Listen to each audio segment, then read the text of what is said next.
The question that I have is, could you tell us how to analyze a rectangular block resting on a frictional surface? Let's define our problem.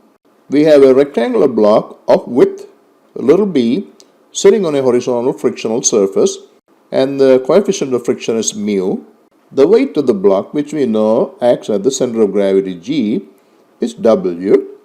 The horizontal force P is being applied on the block at a height h from the frictional surface. These are the questions we want to answer. We want to determine the value of P at which the block will begin to move, and when it does, how does it move? You may want to try to understand this problem from a real-life experience you may have had. I'm sure you would have tried to move some kind of rectangular body in your life, right? Either a rectangular crate or a refrigerator or something along those lines. We are not talking about rectangular blocks sitting on rollers, but we are talking about rectangular blocks sitting right on the floor, frictional floor. You might have noticed that if you pull the block, holding, let's say, at the bottom of the block, right, somewhere here, right, by gradually increasing the force that you're applying on that, at some point it's going to slide, right? On the other hand, if you try to pull the block by holding it at the top of the block, like around here, the block would have most probably tilted about this corner, right? So these are the two distinct mechanisms that we are talking about here, sliding and tilting. So as you increase the height of the point at which you are pulling the block from, the mechanism changes from sliding to tilting. So at which height does that change happen? Can we evaluate that? Yes, we can evaluate that. And the value of P at which this is going to happen, the movement is going to happen, is going to depend on that mechanism. So with this basic understanding of the mechanisms of movement, possible movement I should say, let's go ahead and see if we can derive some formulas that we could use for this problem. Now remember, this is a problem with this type of rectangular block. This is a block that is symmetric about this vertical line. Alright? Here are the free body diagrams for the two mechanisms we talked about. This is for the sliding mechanism. This is for the tilting mechanism. First, let's focus on this picture for a second here. At the contact between the block and the surface, we know there's going to be a normal force and a shear force, right? Some denoting them as N and F respectively. The location of N could be anywhere on this horizontal plane, right? But we know until the block is in motion, the equilibrium equations will have to be satisfied, right? So that includes a moment equilibrium equation. For example, if I were to take a moment about point O, right, W will not show up in that equation, F will not show up in the equation because the lines of action of these two forces go through point O, right?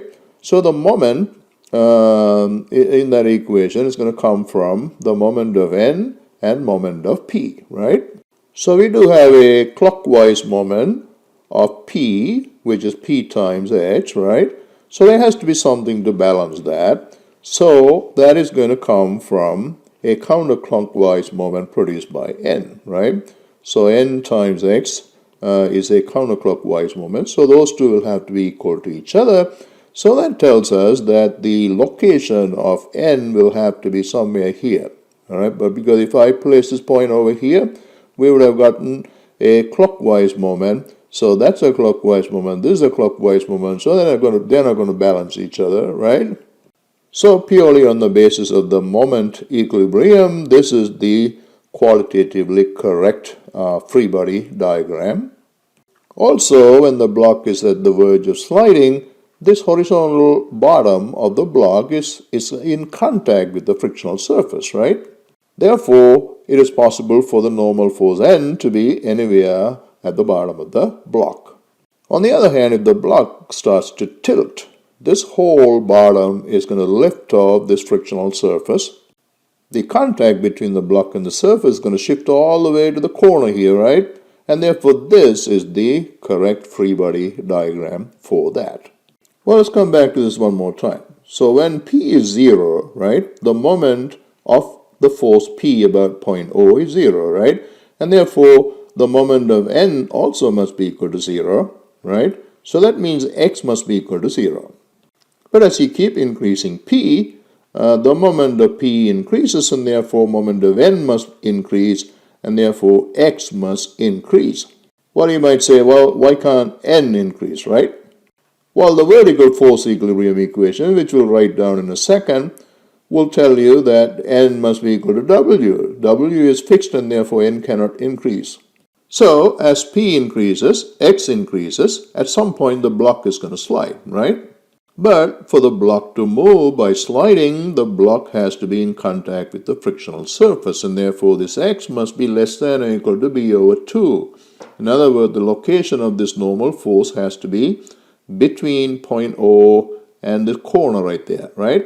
So we solve the problem assuming sliding occurs, and we evaluate the value for X as part of the solution process, right? And if X is less than or equal to B over 2 when that happens, then sliding is a viable mechanism. But when sliding occurs, X is found to be greater than B over 2, then we know sliding is not a viable mechanism because X cannot be more than B over 2. Then tilting is the viable mechanism. So, on the basis of the understanding of the physics here, we have a mathematical basis for finding exactly what's going to happen. Is it sliding or tilting? So here are the details of the analysis associated with the sliding mechanism. The unknowns of the problem are F, N, P, and X. So we have a total of 4 unknowns. We have available to us 3 equilibrium equations and 1 friction equation. So there are 4 equations available to us.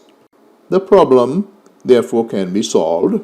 So here's my horizontal force equation that leads to this result, F equals P, and here's my vertical force equilibrium equation that leads to this result, N equals W. Here's the friction equation, F must be equal to mu times N. Here is the moment equation about point O.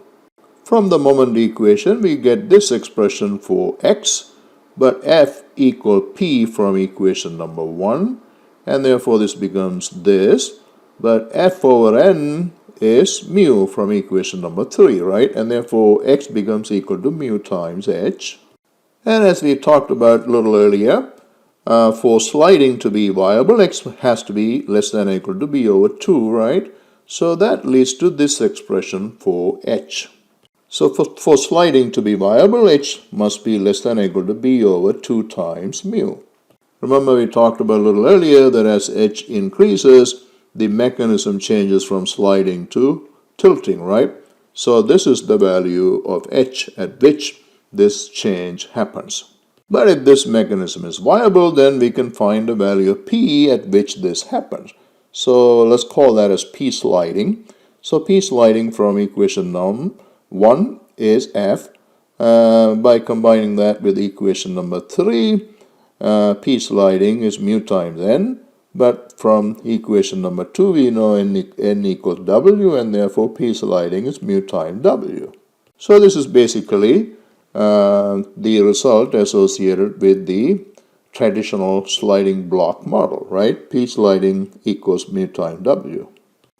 The frictional shear force equals mu times the normal force, right? Now let me repeat these steps for the tilting mechanism. So here are the 3 equilibrium equations, 2 force equilibrium equations and 1 moment equilibrium equation. From equations 2 and 3, we get this expression for P at which the tilting will happen, right? So let's call that as P tilting. So P tilting works out to be WB over 2H. We can also look at this from a different angle. As P is increased, if tilting is going to happen before sliding, then P tilting should be less than or equal to P sliding, right? We have an expression for P tilting over here. We derived an expression for P sliding over here, right? So utilizing these two, we get this result. In other words, if tilting to occur before sliding, H must be greater than or equal to B over 2 mu. So this expression is exactly same as what we got earlier. Earlier we found that If sliding to be the viable mechanism, h has to be less than or equal to b over 2 mu, right? And therefore, it's implied that if tilting is to be viable, h must be greater than or equal to b over 2 mu, right? So we got the same results by a different route. So we are getting some consistent results here. So let's summarize all these in the next slide. So here's a summary of the key findings of our analysis. This is the free body diagram for sliding, and this is the free body diagram for tilting. P sliding and P tilting are given by these expressions. If sliding to occur before tilting, one of these three must be true. H must be less than or equal to b over 2 mu, or P sliding must be less than or equal to P tilting, or H, which is given as mu times H, must be less than or equal to b over 2. In other words, we can use any one of these three conditions to evaluate whether sliding is going to happen first or tilting is going to happen first.